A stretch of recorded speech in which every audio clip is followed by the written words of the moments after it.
day one after surgery, and day one after surgery is by far the worst day. It's the day that everyone gets buyer's remorse and says, why have I done this? I really wish I hadn't done it. Did I really need to go through this?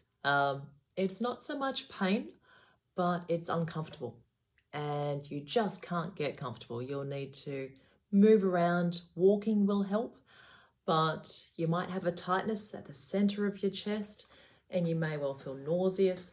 I don't want you vomiting. If you're starting to feel like you're actually going to vomit, let the nursing staff know, because we can give you all sorts of medications, and I've usually got about 4 medications written up just in case you feel like you're going to vomit.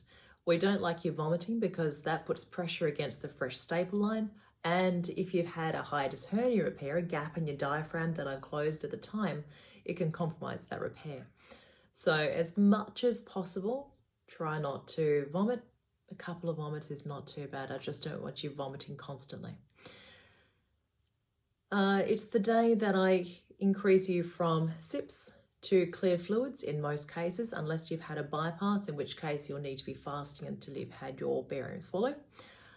Water can actually hurt. It sits there, it feels uncomfortable, especially if it's cold water. So try either warm water, broth. Flavored water will actually go down much easier, but cold water can sit like concrete. So if that's what you're feeling, it's completely normal. That tightness that you feel, 2 things can help with that. One is walking around. So the more laps you can do of the ward, the better. You'll see lots of other patients doing exactly the same thing. And it'll help with the distension, the gas discomfort. So I let out as much of the gas as I possibly can at the time of surgery, but there'll still be pockets of gas and it'll dissipate in time. Walking can help with that.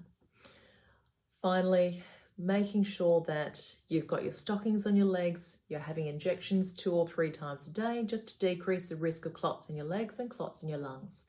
We'll give you the little sippy cups, so you can have one of those sippy cups, about 30 mils, every 15 minutes.